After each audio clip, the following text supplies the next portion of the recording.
Эфирда Татарстанның көнчыгыш хәбәрләре. Студияда Гөлназ Гизатуллина, исәмсез бүгенге программада. Әлмәт автоинспекторы ришвәт алуда гаепләнә. Суд утырышында нинди нечкәлекләр ачыкланды?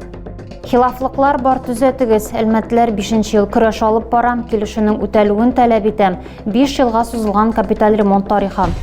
Визажистан алып слесарга кадәр мәшгульлек үзәге әлмәтләр өчен өстәмә белем бирү курслары уздыра.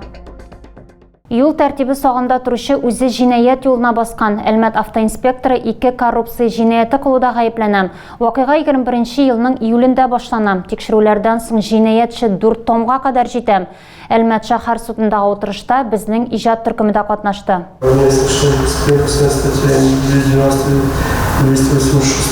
Гаепләнүчене ришвәт алуда һәм вәкаләтләрен арттыруда гаеплиләр. Җинаять кодексының 290 маддәсенең 3-нче өлеше буенча аңа 8 ел төрмә яный.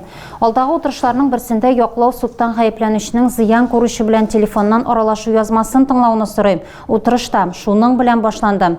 21 елның июлендә тикшерү фаразы буенча Дәүләт автоинспекциясе хезмәткәре зыян күрүшедән 25 000 сум акча ала. Соңгысы ДПС экипажы белән шәһәр урамнарының берсендә очраша. Экипаж әгъзасы руль артындагы ир-аттан документларын күрсәтүен сорый. Аралашудан соң мәгълүмат базасын тикшергәннән соң машина йөртүченең автомобиль хуҗасы булмавы ачыклана. Моннан тыш аның берничә административ хокук бузулары була. Соңгысы өчен машина йөртү таныклыгыннан да мәхрүм ителгән. Хокук бузучыны идарә итүдән читләштерәләр, транспортны исә махсус машина кую урынына саталар. Әлеге вакыйгалардан соң җинаятьче материаллары башлана. Гаепләү буенча җитәкче дәрәҗәсеннән файдаланып, гаепләнүче хатын-кыздан машинасын кире кайтарырга ярдәм итү өчен акча сорый. Абонента в период с 26 июля по 3 декабря за весь период. Беренче утырышларда катнашучылар берничә шаһиттан сорау ала. Зыян күрүчедән сорау алу өчен яклауга исә язма материалларны җентекләбрәк өйрәнергә кирәк. Звонка декабря 2148, тот, который здесь фигурирует, оканчивающийся на 3 тройки, который следствием представлен.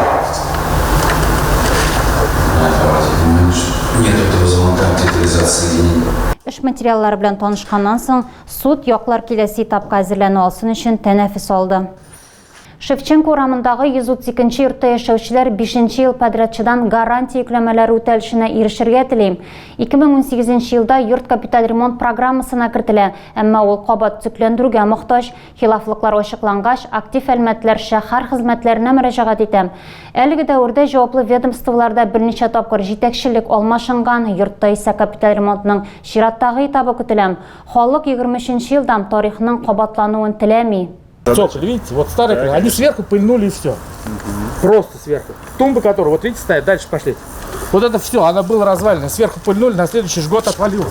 Җирле халыкны борчыган төп проблемалар әнә шундый. Сергей Чанкин капиталь ремонтның беренче этабында йортта җаваплы була. 5 елдан соң да ул активлыгын югалтмый. Да, возьмем вот фасад, 18-й год. Что они должны были сделать с фасадом? Покрасить просто?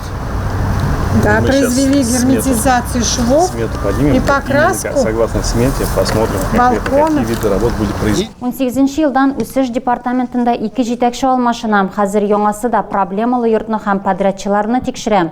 Үз хокуклары өчен көрәшне безнең телекомпания белән бергә актив әлмәтләр быел июнь ахырында башлады. Вот здесь вот мы видим, да, результат капитального ремонта фасада, то есть здесь краску ложили прям непосредственно на старую краску, а должны были это все содрать, заштукатурить, загрунтовать. Керү урыннарының начар торышы, диварлардан коелучы буяу һәм башкалар капиталь ремонттан соң йортта яшәүчеләрнең тынычлыгын җуя. Исемлекне дәвам итәргә мөмкин. Коммуналь хезмәтләр дә подрядчыны күп тапкырлар җитешсезлекләрне төзәтергә чакырып карый. Әмма үзгәрешләр озакка бармый. Быел реконструкцияның 2-нче этабы башлана. Йортта яшәүчеләр белән узган җыелыш беркетмәсендәге имзалар халыкныкы белән туры килми. Мисал өчен Сергей паспорттагы чын имзасы белән чагыштыра. Документларның дөрес төзелмәвен башкалар да раслый. Девяткин АВ должен быть собственник. А тут Девяткина АВ. И вот какая подпись. Давайте теперь оригинальную посмотрим. Вот моя подпись. Вот Девяткин АВ, 95-я квартира. Вот подпись. Вот подпись. вторая сверху.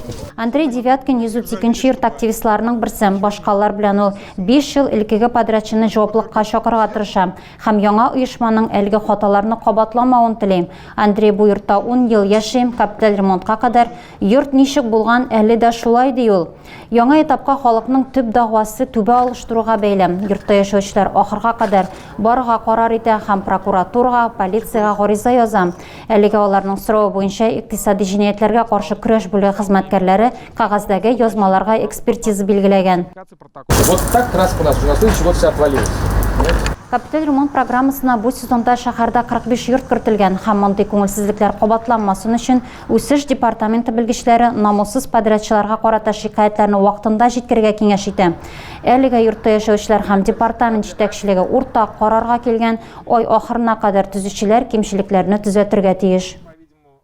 Зәйдә күп фатирлы йортларда ремонт эшләре дәвам итә. Быел 9 катлы йорт торак милкчеләре ширкәтендә лифтлар алмаштырыла. Эшләр 2007 елда ук башланган. 36 лифтның 26-сы алмаштырылган. Яңа җиһазлар бу көздә Җиңү проспектындагы 1-10 йортында да урнаштырылачак. Әлеге күп фатирлы йортта лифтлар 25 ел хезмәт иткән. Быел йорт җиһазларны алыштыру буенча федераль программага кертелгән. Ул 3 подъездлы, димәк бу җайда 3 лифт алыштырыла. Подрядчылар 10 июльдә эшкә керешкән. Лифт җиһазларын алыштыруга нормативлар буенча 40 көн вакыт бирелә. Эшләр график буенча бара. Әлеге торак милкчеләре ширкәтендә барлыгы 12 йорт лифтлар белән җиһазландырылган. Киләсе елда шундый ук эшләр тагын 2 йортта көтелә. Сынаулардан соң лифтлар сентябрь башында эшли башлаячак. Ел башыннан 300-гә якын әлмәтле мәшгульлек үзәге аша квалификация күтәрү һәм өстәмә белем бирү курслары үткән. Биредә тәэсир кайсы һөнәрне өйрәнергә була. Ел башыннан кадрлар үзәге белгечләре 700-гә якын әлмәтлегә эшкә урнашырга ярдәм иткән. 9600 только что нам поступили, 1100 у нас в кассе уже было. Да, всего 886 400. Да, все правильно, всех должно быть. Сергей Сабанин булачак хисапчылар һәм кадрлар белән эшләүче белгечләр төркемендә иң сәләтле студентларның берсе һәм бердәнбер ират. Сергей заводның кадрлар хезмәтендә ел ярымга кадәр эшли. Хәзер яңа юнәлешне үзләштерергә булган. Март аеннан башлап Кию филиалы базасында эш эзләүчеләр ихтыяҗ булган программаларны үзләштерә. Алар буенча кече бизнеста, ире компанияләрдә эшчәнлек җәелдерә. Гомумән алганда мәшгульлек үзәге тәкъдим иткән барлык белгечлекләр буенча ел башыннан 128 кеше курслар үткән. Дистанцион укуларны Томск дәүләт университеты, Россия Федерациясе президенты каршындагы Россия халык хуҗалыгы һәм дәүләт хезмәте академиясе һәм һөнәри белем бирүне үстерү институты уздыра. Онлайн укулар өйдән чыгу проблемасы булганнарга уңайлы. 23 елның гыйнварыннан әлеге программа аша 164 әлмәтле үткән. 1С программасын үзләштерүчеләрнең беренче төркеме 10 мартта укый башлаган. Бүгенге көнгә Елена Фролова 30дан артык студентка белем биргән. Еленага башкаларны өйрәтер өчен төп эшеннән ерак китәргә кирәкми. Ул Киюда 10 ел буена хисапчы булып эшли. Отчет о розничных продажах. Нет, второй отчет о розничных продажах, да. Ел башыннан районның кадрлар хезмәте белгечләре 700 якын гражданга эш табарга булышкан. Лениногорск районында урып җыюның беренче атнасы нәтиҗәләре буенча алдынгы комбайнчыларны бүләкләделәр. Район ярышларында җиңүчеләр ашлык сууда ирешкән югары күрсәткечләр буенча билгеләнә.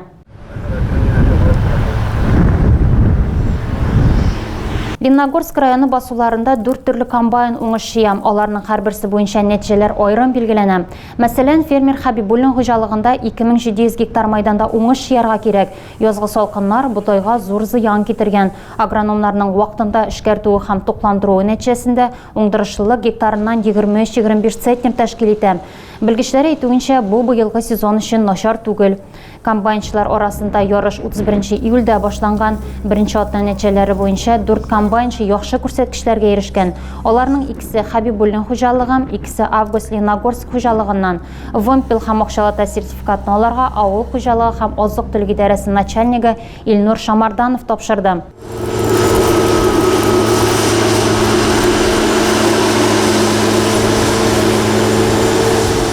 Бүләкләүләрдән соң авыл хезмәтчәннәре эшкә кереште. Уңышны тизрәк һәм күбрәк җыеп алучылар арасында ярыш 27 августка кадәр дәвам итәчәк. Аңа нәтиҗәләр һәр 7 көн саен ясалачак.